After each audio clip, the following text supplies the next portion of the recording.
Hello friends, welcome to my YouTube channel. दोस्तों, आज हम बात करेंगे ऑक्सीजन के बारे में। ऑक्सीजन डिफिशियंसी, ऑक्सीजन इनरिचमेंट, इसके ख़तरे क्या होते हैं और इसे बचा कैसे जा सकता है। सबसे पहले हम जान लेते हैं कि ऑक्सीजन होता क्या है। ऑक्सीजन क्या है? केमिकल एलिमेंट है जिसका सिंबल O होता है और इसका एटॉमिक नंबर 8 होता है।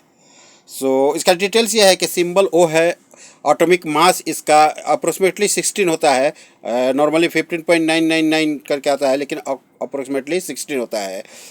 और जिसको डिस्कवर किसने किया, ये चीज़ बहुत इंपॉर्टेंट है। जोसेफ प्रिस्टले, इन्होंने डिस्कवर किया, और उनका साथ दिया अंटोनी लावोइसियर, और उसके बाद उनका साथ दिया कार्ल विलहेल्म हेस्किले। ये तीन आदमियों ने मिलकर ऑक्सीजन की खोज किया, डिस्कवर किया। इसका मेल्टिंग पॉइंट है -2.8 सेंटीग्रेड। ओके, ये ऑक्सीजन आता कहाँ से है? तो ये प्लांट से आता है, अलगई से आता है, और साइनोबैक्टीरिया से आता है। ये सब ऑक्सीजन क्रिएट करते हैं। अब ये होता क्या है, जैसे कि अपने यहाँ पानी वगैरह गिरने के बाद वो काई होती है, हमारी अपनी ज़ुबान में उसे हम बोलते हैं अलगाई, या साइनोबैक्टीरिया, जो ये भी एक काई है, लेकिन ये समुद्र के अंदर जो पानी वगैरह होता है उसके अंदर ये जमता है, उसे हम बोलते हैं। तो इन चीज़ों से ऑक्सीजन प्रोड्यूस होता है। हमें याद रखना चाहिए कि नॉर्मली जो ये अर्थ लेवल है, ग्राउंड है, इसके अंदर ऑक्सीजन नॉर्मली 21% होता है। ऑक्सीजन क्या है कि उसका कोई स्मेल नहीं है, टॉक्सिक नहीं है, कलर नहीं है, टेस्ट नहीं है। ये सब चीज़ें हमें याद रखनी है, क्योंकि इसका ये कलरलेस कब होता है? जब ये नॉर्मल टेम्परेचर और प्रेशर में होता है, तो ये कलरलेस होता है। इसके बाद हम देख लेते हैं कि ऑक्सीजन डिफिशियंसी, अगर कम ऑक्सीजन है तो कौन सा खतरा हो सकता है। नॉर्मली जो रेंज है 19.5 टू 23.5% तक रेंज है, कहीं कहीं 22.5 तक भी बोलते हैं लोग। तो यहाँ पे स्टैंडर्ड का है, कहीं कहीं ओशा स्टैंडर्ड है, कहीं ब्रिटिश स्टैंडर्ड है, और कहीं पे यूरोपियन स्टैंडर्ड है। स्टैंडर्ड के हिसाब से होता है। नॉर्मली आप जान लीजिए कि 21% जो है एटमॉस्फेयर में वो सेफ़ है हमारे लिए। 19.5, लेकिन सब जगह 19.5 है। तो इसके नीचे जो भी होगा उसे हम IDLH कहते हैं, immediate danger to life and health. कुछ भी हो सकता है, यानी एटमॉस्फेयर के अंदर जो भी 19.5 से कम होगा वो इंसान के बॉडी के लिए तकलीफ दे है। ज़्यादा भी ख़तरनाक है, जो 23.5 हमने बताया है, और जो कहीं कहीं 22.5, उससे ज़्यादा होगा तो भी ख़तरनाक है। अब ये ख़तरनाक क्या होता है हम आपको बताते हैं। अभी देखिए, इनरिचमेंट का ख़तरनाक क्या क्या, आग जल्दी पकड़ती है। सबसे पहले आग आपके बालों की तरफ आएगी, आपके कपड़ों की तरफ आएगी। ये 23% के ऊपर बढ़ेगी तब। नॉर्मली 23% के नीचे आपको कुछ नहीं होगा, यानी रिस्क ऑफ इग्निशन है, रिस्क ऑफ फायर है, एडवर्स हेल्थ इफेक्ट है। और ये ऑक्सीजन, अगर प्योर ऑक्सीजन ऑयल वगैरह के अंदर मौजूद है तो सेल्फ आग लग सकती है। जो भी ऑक्सीजन इनरिचमेंट है, ये कोई वार्निंग आपको नहीं देगा, कोई टेस्ट नहीं है, ऑर्डरलेस, कलरलेस नहीं है, आपको मालूम है, कोई वार्निंग नहीं है, लेकिन ये अपना काम कर जाएगा। तो ये समझिए कि कपड़े और बाल में पकड़ेगा, इसकी ये निशानी है। ऑक्सीजन रिच में टेक्सटाइल जो है कपड़ा, वो किसी टाइप का कपड़ा होगा, ऐसा नहीं बोल सकते हैं कि कॉटन है, ये है, किसी टाइप का कपड़ा होगा। ओके, हम डिस्कस कर लेते हैं कि जब भी कम होता है तो क्या क्या। जैसे 16% में लोग बोलता है कि ऑक्सीजन कम होने से जजमेंट में प्रॉब्लम होता है, ब्रीथिंग डिफिकल्टी। ऑक्सीजन 14% होने से फॉल्टी जजमेंट एंड रैपिड फतिग होता है, यानी जल्दी से हम आदमी थक जाएगा कुछ करने के लिए। डिफ़िकल्ट ब्रीथिंग होता है, 6% में डिफ़िकल्ट ब्रीथिंग होता है। उसका डिटेल्स मैंने लिया है ओशा के तरफ से। 20.9 को नॉर्मल उन्होंने बताया है, 19.0 को सम अननोटिसेबल एडवर्स साइकोलॉजिकल इफेक्ट। कहीं कहीं पे उन्होंने 19% में भी साइकोलॉजिकल इफेक्ट, यानी बॉडी का कुछ नुकसान हुआ है। 16 में भी उन्होंने बताया, जो मैंने अभी आपको बताया, ब्रीथिंग रेट को इंक्रीज करता है। 14 में एबनॉर्मल फतिग, जैसे अभी मैंने आपको बताया एबनॉर्मल फतिग होगा।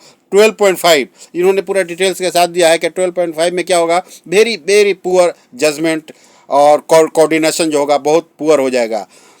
10% में क्या होगा, 10% में इनएबिलिटी टू मूव, हम मूव नहीं कर सकते हैं। 10% अगर ऑक्सीजन हुआ तो हम लॉस ऑफ कॉन्शसनेस, हम बेहोश हो सकते हैं, समझ गए, और हमारी मौत भी हो सकती है, कैन बी डेड। ये हमने सोर्स ये कहाँ से है, कंप्रेस गैस एसोसिएशन 2001 के से मैंने ये लिया हुआ है।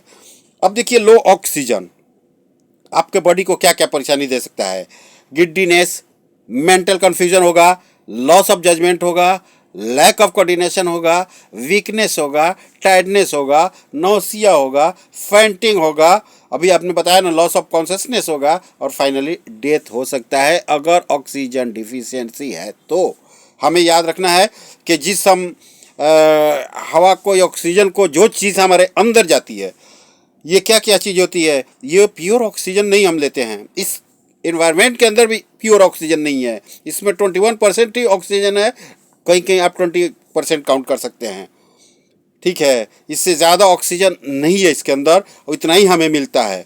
तो अब बताइए, हम जब इनहेल करते हैं तो इनहेल करने के बाद हमारे अंदर क्या क्या चीज़ें आती है। 79% नाइट्रोजन आता है, बहुत परसेंटेज उसका ज़्यादा है। ऑक्सीजन वाली 20% हमारे अंदर आता है, अदर गैसेस कुछ भी 1% आता है। लेकिन जब हम इनहेल करते हैं और उसके बाद जब हम एक्सहेल करते हैं, यानी बाहर निकालते हैं, इनहेल अंदर लिया, एक्सहेल बाहर किया, तो उसमें से हमें कार्बन डाइऑक्साइड निकालते हैं 4%। ओनली 16% ऑक्सीजन हम निकालते हैं, 4% वो कार्बन डाइऑक्साइड में ट्रांसफर हो जाता है, बाकी नाइट्रोजन 79%, अदर गैसेज 1%। सो याद रखना है कि जो पेड़ वगैरह से आता है, जो ये कार्बन डाइऑक्साइड है, पेड़ के अंदर जाता है, और उन लोग जो प्लांटेशन है ये हमें ऑक्सीजन देते हैं। अभी हम जान लेते हैं कि जो ऑक्सीजन बॉडी में लो लेवल जो होता है ऑक्सीजन का, उसको बोलते हैं हाइपोक्सीमिया।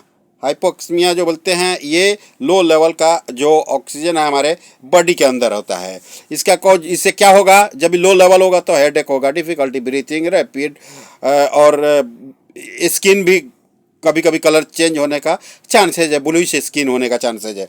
एस्फिक्सिएशन, जैसे एस्फिक्सिएशन क्या है, ये उस वक्त होता है जब आपका बॉडी के अंदर, जो बॉडी का टिश्यू है, उसके अंदर ऑक्सीजन एब्जॉर्ब करने की ताकत ख़त्म हो जाती है।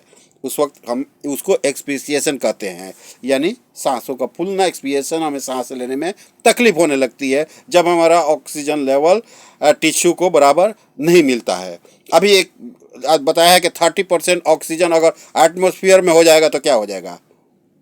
ये ऐसा है, आप बोल सकते हैं कि अगर 30% ऑक्सीजन एटमॉस्फेयर में है तो 8 टाइम फास्टर, यानी 8 टाइम जल्दी ब्लास्ट होगा।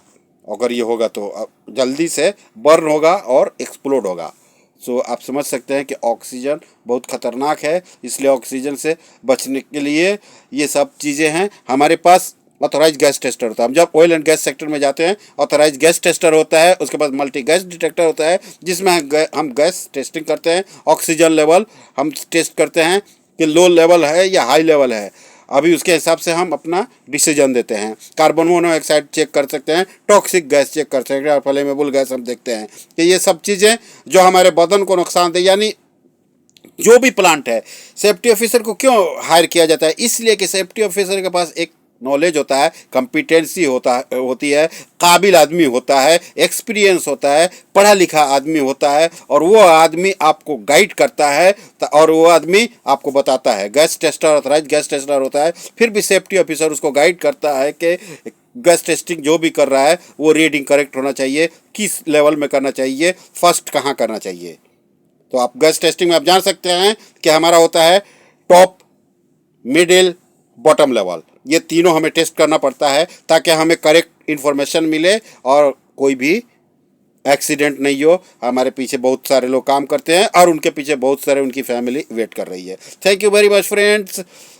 आप लोग शेयर करें, लाइक करें और अपने दोस्तों को भी बताएं, और भी आपकी कोई वीडियो की ख्वाहिश है तो कमेंट सेक्शन में आप लिखें। नॉर्मली ये चीज़ें मैंने डिस्क्रिप्शन में लिख देना है, आप वहाँ से भी आप पढ़ें और कुछ समझें, कुछ कमी है तो मुझे बताएं। Thank you very much again.